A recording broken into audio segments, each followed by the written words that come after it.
Welcome back to another farming simulator video, and those of you with a good memory will remember I did a £1 million poplar farm, and this is my £1 million silage farm. So I brought the same 3 fields, started out with the same £1 million dollars or euros, and I originally started with the goal of doing the same kind of 1 or 2 video series looking at farming grass for silage to see how that compared to poplar in terms of profitability. And this is the game footage that I recorded back in mid-December for that. And what I realized in the process of starting that is this was going to take an incredibly long time, even compared to how long it took me to do the 2 videos for the poplar in terms of raw gameplay. So what I've done is the first thing we're doing is we're buying all of the kit, and so you'll notice that the Challenger tractor that I used isn't enough horsepower to run the mowers. We need something a bit beefier, which is going to cost us more money. It's one of the things that is a factor for this video, is it cost more to get set up. Now you might say that I'm buying more kit for this one versus for the poplar video. I leased a lot of stuff, and that was purely because a lot of the stuff for the poplar farming you didn't need to use for that long. We planted the poplar once and it regrows constantly. Harvesting was relatively quick, and we only had to do twice to make £5.5 million.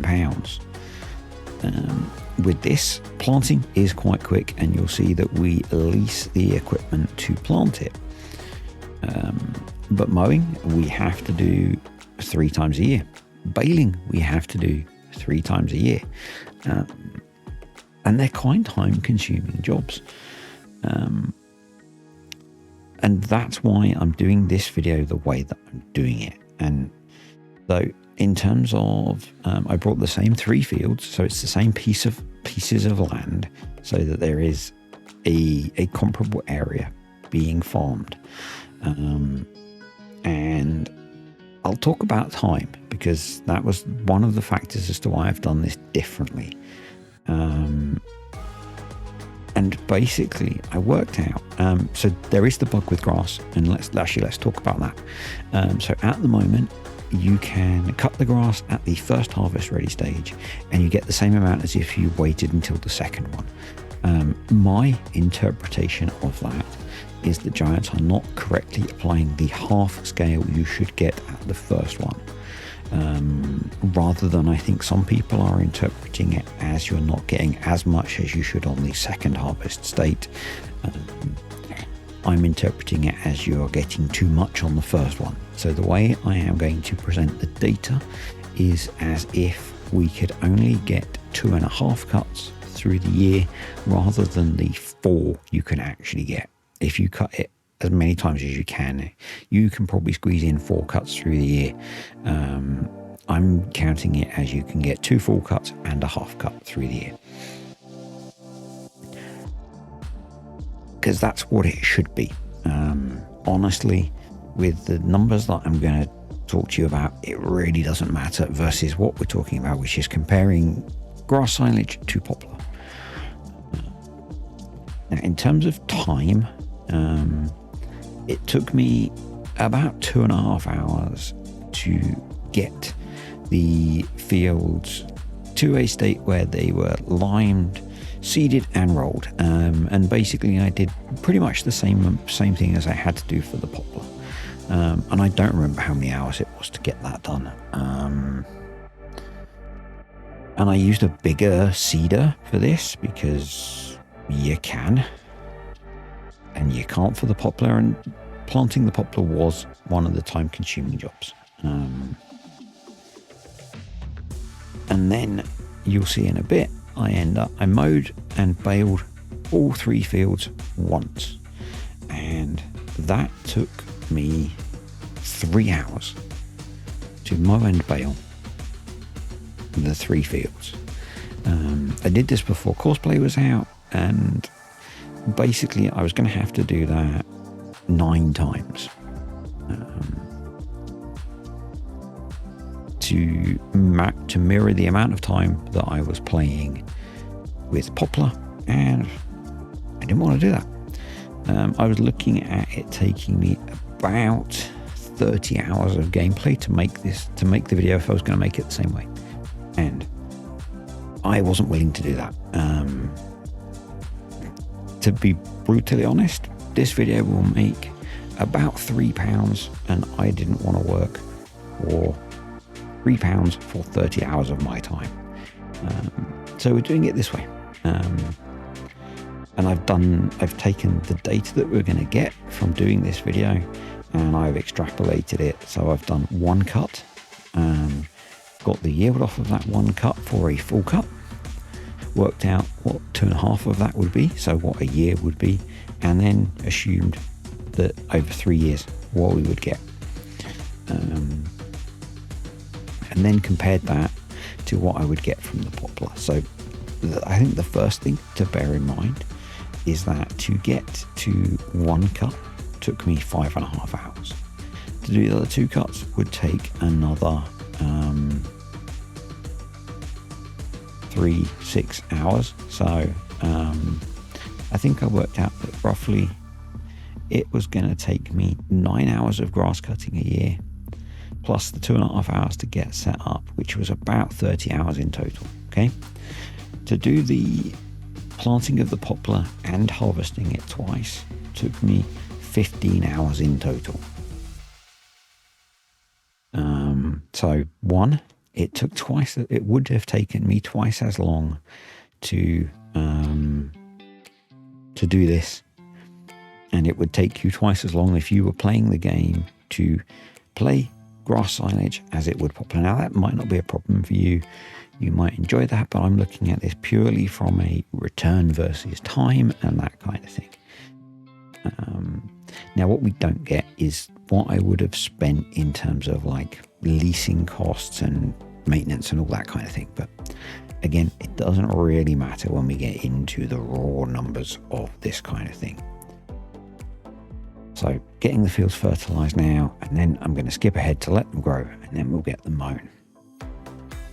How much grass are we going to get off of these 3 fields? Now remember, it's the same 3 fields as I planted poplar in, and I got enough poplar that from 2 harvests I made £5.5 million worth of profit over the about 3 years that I played. I did enough to get 2 harvests. It was about 3 years. So a single grass harvest, full grass harvest, you'll see in a bit, worked out as 712,238 litres of grass silage from a full cut. And which is, not bad. And you're looking at getting about £219 per 1,000 litres on normal difficulty for that.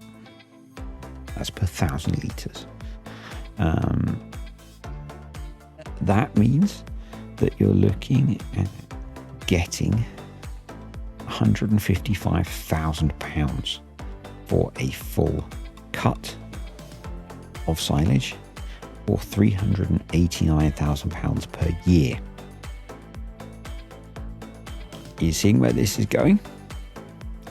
So for the 3 years, that is £1.1 million from grass silage versus £5.5 million from the poplar. And it takes twice as much time. Now, you're probably sitting there going, well, I can put grass silage through a BGA. You can. And I had a look at one of the modded BGAs. It's the 750 kilowatt BGA. If I remember when I do the edit, I'll put a picture up of it on the screen now. That can process all of the silage that we produce in time, and that gives a 2.6 multiplier on the income that you would make from the silage. So rather than first, if you sold the digeste and with the money you make from the production, you get 2.6 times the income. So, but you've got to spend 1.25 million pounds to buy the BGA. So that means with the cost of buying the BGA, you make 1.8 million pounds rather than 1.1 million pounds. If you don't account for buying the BGA, you make 3.1. So you still make less than Poplar. So this is all the bales that we made from the first field. So yeah, even if you put it through a BGA, even if you don't account for buying the BGA, Poplar is still more profitable than grass silage. I know this is going to be an incredibly unpopular answer because people love their silage, but Poplar is way more profitable than grass silage. I knew this was going to be the answer before I started. It's why after the first cut, I wasn't willing to invest 20 more hours in, well, not even that, just 25 more hours into this, what would have been quite long video series, because Poplar is so much more profitable. Now, what I'm interested in looking at is, I did mention greenhouses. If we spend £1 million on greenhouses over 3 years, is that more profitable than Poplar? Because I don't know. So that might be the next video we look at in this series. Someone did ask about if we spend £1 million on dairy cows, is that more profitable? So yeah, let me know your thoughts and ideas on other options, because I'm curious. But you'll see in a moment, as we just do the last bale, there's our 712,238 litres of grass, which will ferment into silage. And then if we go to the prices menu, best price £219 per 1,000 litres. So yeah, grass silage is not as good. So hope you found this video useful. If you did, click the like button. Comments, questions or suggestions below. I will see you all next time.